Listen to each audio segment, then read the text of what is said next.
পরম করুণাময় ও অসীম দয়ালু আল্লাহর নামে শুরু। যখন আকাশ বিদীর্ণ হবে, যখন নক্ষত্রসমূহ ঝরে পড়বে, যখন সমুদ্রকে উত্তাল করে তোলা হবে এবং যখন কবরসমূহ উন্মোচিত হবে, তখন প্রত্যেকে জেনে নেবে সে কি আগে প্রেরণ করেছে এবং কি সে পশ্চাতে ছেড়ে এসেছে। হে মানুষ, কিসে তোমাকে তোমার মহামহিম পালনকর্তা সম্পর্কে বিভ্রান্ত করল?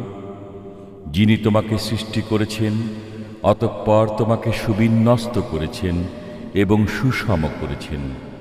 তিনি তোমাকে তাঁর ইচ্ছামতো আকৃতিতে গঠন করেছেন। কখনো বিভ্রান্ত হও না এবং তোমরা দান প্রতিদানকে মিথ্যা মনে করো।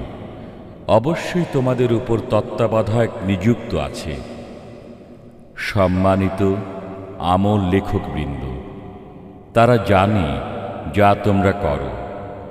সৎ কর্মশীলগণ থাকবে জান্নাতে এবং দুষ্কর্মীরা থাকবে জাহান্নামে। তারা বিচার দিবসে সেখানে প্রবেশ করবে, তারা সেখান থেকে বের হবে না।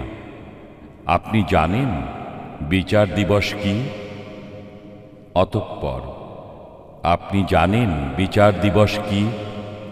যেদিন কেউ কারো কোনো উপকার করতে পারবে না এবং সেদিন সব কর্তৃত্ব হবে আল্লাহর।